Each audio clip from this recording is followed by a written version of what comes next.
Okay students, अभी हम discuss कर रहे थे interaction of electrons of one atom with neighbouring atoms. ठीक है, तो चलिए इंट्रैक्शन जो दो एटम्स के इलेक्ट्रॉन्स के बीच में जो हो रहा है, उनके स्पिन के जो उनके इलेक्ट्रॉन्स है उनके स्पिन का जो इंट्रैक्शन हो रहा है, क्यों हो रहा है, उसके बारे में वो जानते हैं।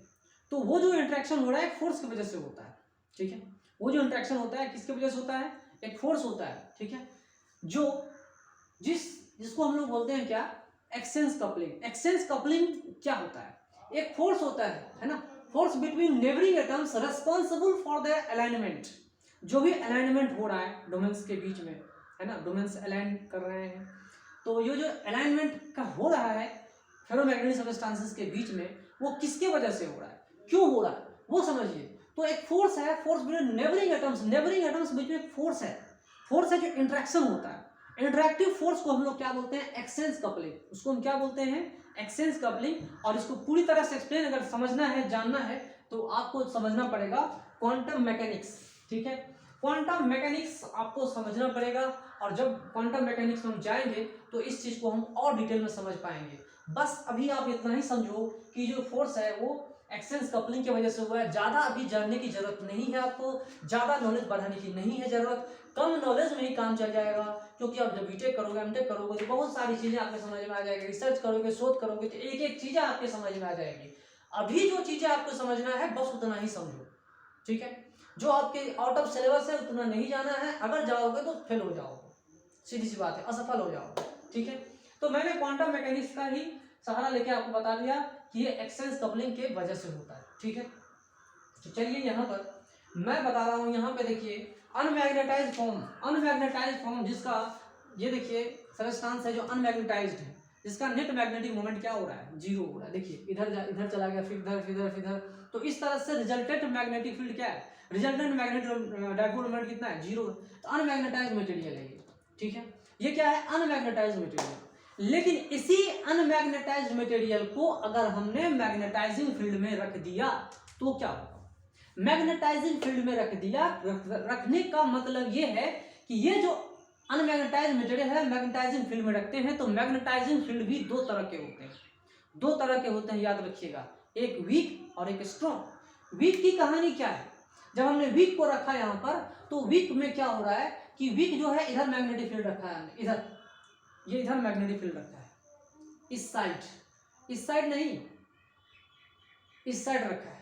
ठीक है, तो ये जो डाइपोल मोमेंट्स है, मान लो अगर इस साइड में हम रखते हैं और इसकी डायरेक्शन इधर है, तो जो मान लो ये मैग्नेटिक फील्ड की डायरेक्शन इस डोमेन के मैग्नेटिक मोमेंट के डायरेक्शन के तरफ ही है, दोनों का डायरेक्शन क्या हो रहा है, सेम है। तो दोनों एक दूसरे को क्या कर रहा है, सपोर्ट कर रहा है। मतलब ये फील्ड इसको अलाइन कर रहा है, क्या कर रहा है भाई, अलाइन कर रहा है, मतलब पार्टिकुलर डायरेक्शन में दे रहा है। और इसको अलाइन करने की वजह से इनके बीच जो वाल था वो टूट गया। जो इनके बीच में वाल था ना, ये देखिए इस तरह का, ये जो बीच में वाल था ये उठ करके यहाँ डिस्प्लेस हो गया। यही वाल जो है ना, यहाँ उठ करके यहाँ डिस्प्लेस हो गया। अब मैं आपको दिखाता हूँ, ये अनमैग्नेटाइज्ड सबस्टेंस है, तो ये वाल जो है ना उठ करके अब कहाँ चला गया, यही वाल जो है उठ करके अब कहाँ चला गया, ये मैग्नेटिक, बताइए कहाँ चला गया, उठ करके कहाँ चला गया, ये पीछे आ गया, इनकी वैल्यू कम हो गई, अब इनकी वैल्यू क्या हो गई, ज्यादा हो गई। ठीक है, अब ये कुछ इस तरह से डायग्राम आ रहा है। ठीक है, अब ये कुछ क्या कर रहा है, इस तरह से डायग्राम आ रहा है।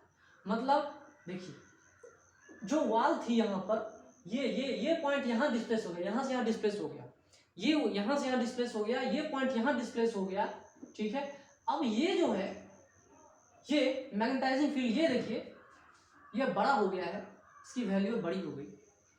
तो सवाल यह है कि ये वॉल डिस्प्लेसमेंट क्यों हुआ, अलाइनमेंट हुआ। मतलब ये इतनी स्ट्रॉन्ग टेंडेंसी है ना इन सारे सबस्टेंसेस की, फेरोमैग्नेटिक सबस्टेंसेस की एक खास प्रॉपर्टी है कि अगर थोड़ा भी मैग्नेटाइजिंग फील्ड डाल दो, एक्सटर्नल मैग्नेटिक फील्ड कुछ भी डाल दो, कमजोर डाल दो, स्ट्रॉन्ग डाल दो, कुछ भी डाल दो, हल्का डाल दो, स्मॉल डाल दो, तो ये हाईली मैग्नेटाइज हो जाते हैं, बहुत ज्यादा मैग्नेटाइज हो जाते हैं। यही कहने का मतलब है। तो सीधा यहाँ से ये पॉइंट यहाँ चला गया, ये पॉइंट यहाँ चला आया, और इस तरह से कुछ एक्सप्लेनेशन बता रहा है, ये कुछ इस तरह से एक्सप्लेनेशन बता रहा है, देख लीजिए।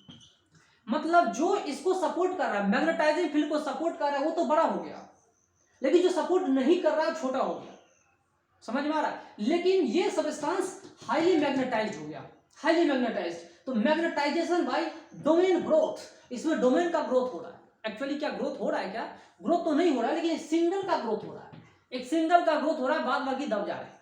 तो डोमेन ग्रोथ इसी को बोलते हैं। डोमेन ग्रोथ मतलब वॉल का डिस्प्लेसमेंट। यहां देखिए क्या है, क्या लिखाया, क्या बताया मैंने, walls of domain move across the sample. जो वॉल था इस डोमेन का, उस सैंपल के अक्रॉस मूव कर रहा है, moving along the sample, sample के अलोंग मूव कर रहे हैं, इधर मूव कर रही है, वॉल इधर जा रहा है, वॉल इधर जा रहा है, ठीक है, wall is moving across the sample. Wall क्या हो रहा है, डोमेन्स के वॉल जो है सैंपल की तरफ भाग रहे हैं। देख लीजिए, सीधी सी बात है, यहाँ दिख रहा है आपको क्लियर कट।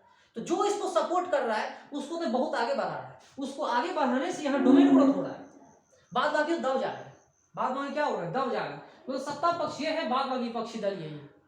सत्ता पक्ष आगे भाग जाएगा, घोटाला करे, कुछ करे, वो आगे भाग जाएगा, जो सपोर्ट करेगा वो आगे निकल जाएगा, बाद बाकी पीछे रह जाता है, ठीक है।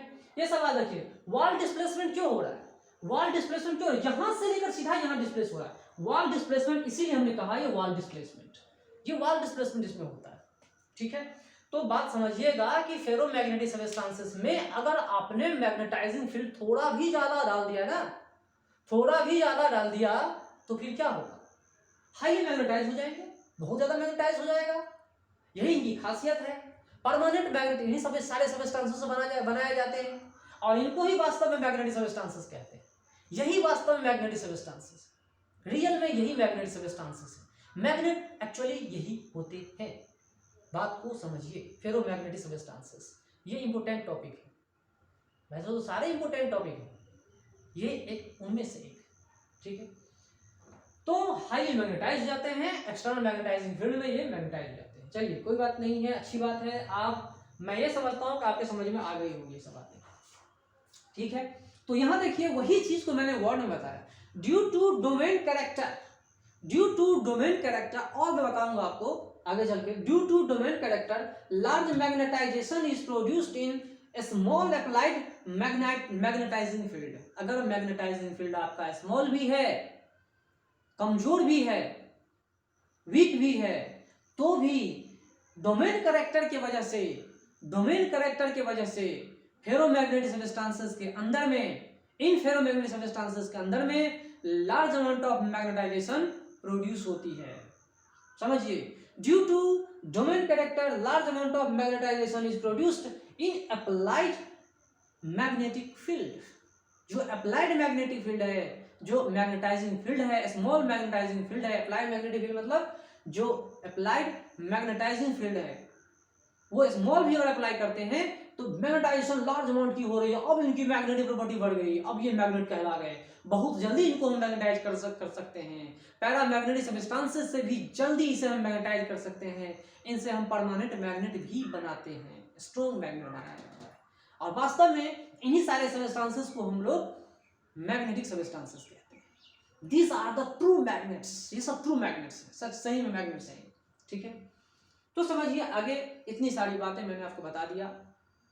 चलिए, strongly magnetised in direction of magnetising field, दो सब्सटेंसेस, डिफिनीशन समझ लीजिए। फेरोमैग्नेटिक सब्सटेंसेस का डिफिनीशन, दो substances which are strongly magnetised, दो substances which are strongly magnetized in direction of applied magnetizing field are called ferromagnetic substances। ferromagnetic substances वही substances कहलाते हैं जो strongly magnetize हो रहे हैं। strongly मतलब बहुत ज्यादा मैग्नेटाइज हो जाते हैं, मैग्नेटाइजिंग फील्ड के इफेक्ट में बहुत ज्यादा मैग्नेटाइज हो जाते हैं, उनको हम फेरोमैग्नेटिक सब्सटेंसेस कहते हैं, ठीक है। एक और डिफिनीशन लिख लीजिए अगर आपको लिखना है तो।